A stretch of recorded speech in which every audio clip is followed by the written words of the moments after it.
Go ahead. You, in the course of these 4 years, have never come up with a comprehensive plan to replace Obamacare. And just this last Thursday, you signed a largely symbolic executive order to protect people with pre-existing conditions 5 days before this debate. So my question, sir, is what is the Trump health care plan? Right. Well, first of all, I guess I'm debating you, not him, but that's okay. I'm not surprised. Let me just tell you something, that there's nothing symbolic. I'm cutting drug prices. I'm going with favored nations, which no president has the courage to do because you're going against big pharma. Drug prices will be coming down 80 or 90%. You could have done it during your... So my question to you is, you have refused in the past to talk about it. Are you willing to tell the American people tonight whether or not you will support either ending the filibuster or packing the court? Whatever position I take on that, that'll become the issue. The issue is the American people should speak. You should go out and vote. You're in voting now. Vote and let your senators know how strongly you feel. Vote now. Are you going to pack the court? Make sure you, in fact, let people know you're a senator.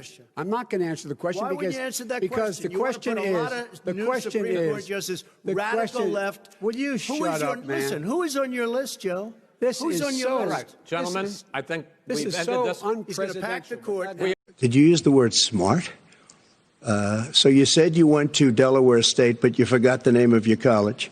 You didn't go to Delaware State. You graduated either the lowest or almost the lowest in your class. Don't ever use the word smart with me. Don't ever use that word. Oh, give me a break. Because you know what? There's nothing smart about you, Joe. 47 years you've done nothing. Let's have this debate. And if you would have had, let me just tell you something, Joe.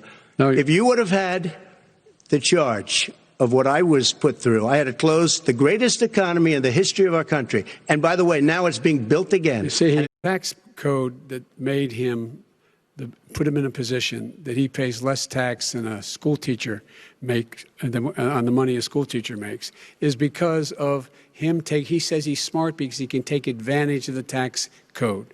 And he does take advantage of the tax code. That's why I'm going to eliminate the Trump tax cuts. And I'm going to eliminate those tax cuts. And make sure that we invest in the people who, in fact, need the help. People out there need help. But why didn't you do it over the last 25 years? Because you weren't president. Because you weren't president screwing things up. You were a senator. And You're by the way, worst president America has ever had. Hey, Come Joe, on. Let me just tell you, Joe. I've done more in 47 months. I've done more than you've done in 47 years, Joe. We've done things that you never even thought of doing, including fixing the broken military that you gave me, including taking care of your vets. Mr. President, we're going to move on to the second segment. That was really a productive segment, wasn't it? Keep yapping, man. The people understand, Joe. 47 years you've done nothing. They understand. All right. President Trump, you're holding large rallies with crowds packed together, thousands of people. Outside. Outside, yes, sir. Agreed. Vice President Biden, you are holding much smaller events with... nobody will show up. People with... Look, we inherited the worst recession short of a depression in American history. I was asked to bring it back. We were able to have an economic recovery that created the jobs you're talking about. We handed him a booming economy. He blew it. It wasn't booming. He blew it. It wasn't booming. It was the weakest recovery since 1929. Is it fair to say he blew it when, in fact, when there was record low unemployment before COVID? Yeah, but because what he did, even before COVID, manufacturing went in the hole. Manufacturing went in the hole. Excuse me, Chris. Wait. Number two. Chris. Number three. They said it would take... No, you were number two. No. Chris. They said it would take a miracle to bring back manufacturing. I brought back 700,000 jobs. They brought back nothing. They gave up on manufacturing. Part of my standard fare. I'm the guy that brought back the automobile industry. All right, let him We brought back, I was asked to bring back Chrysler and General Motors. We brought them back right here in the state of Ohio and Michigan. He blew it. They're gone. He blew it. And he did a crime bill, 1994.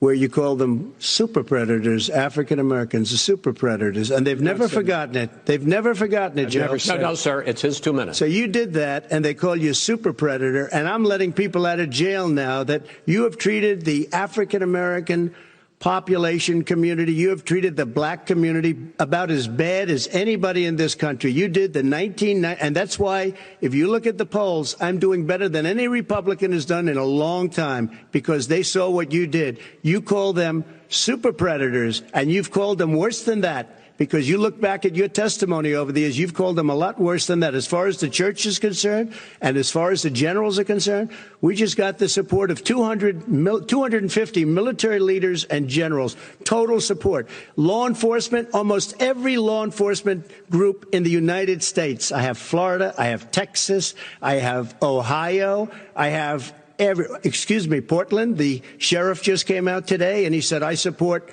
President Trump. I don't think you have any law enforcement. You can't even say the word law enforcement, because if you say those words, you're going to lose all of your radical left supporters.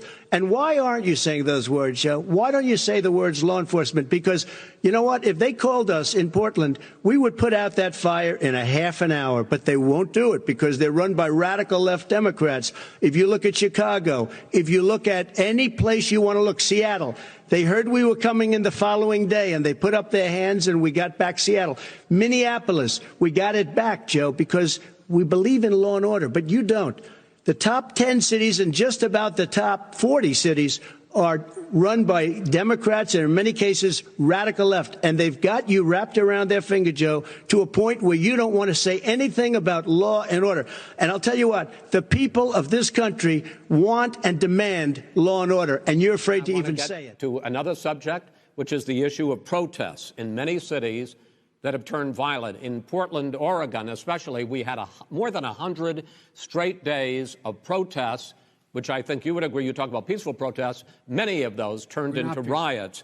Mr. Vice President, you say that people who commit crimes should be held accountable. The question I have, though, is, as the Democratic nominee, and earlier tonight you said that you are the Democratic Party right now, have you ever called the Democratic mayor of Portland or the Democratic governor of Oregon and said, hey, you got to stop this, bring in the National Guard, do whatever it takes, but you stop the days and months of violence in Portland? I don't hold public office now. I am a former vice president. I've made it clear. I've made it clear in my public statements that the violence should be prosecuted. It should be prosecuted, and anyone who commits it. But you've never called for the people, the leader. Excuse me, sir. You had never called for the leaders in Portland and in Oregon to bring in the National Guard and knock off 100 days of riots. They can, in fact, take care of it if he just stay out of the way. Look here. Oh, really? Really? Here's the thing. I sent in the U.S. Marshals to get the killer of the young man in the middle of the street. They shot him, and for 3 days, President Trump, Portland wouldn't do anything. I had to send in the U.S. Marshals. They took care of business. Go ahead, sir. And by the way, you know, his own former spokesperson said, you know, riots and chaos and violence help his cause. That's what this is all about. I don't know who said that. I do. Who? I think Kellyanne Conway. I don't think she said that. She said that. And so here's the all right. But here's the point. The point is that that's what he is, keeps trying to rile everything up. He doesn't want to calm things down. Instead of going in and talking to people and saying, let's get everybody together, figure out how to deal with this. What's he do? He just pours gasoline in the fire constantly, and every single solitary time. Okay, and to end this, button up this segment, I'm going to give you a minute to answer, sir.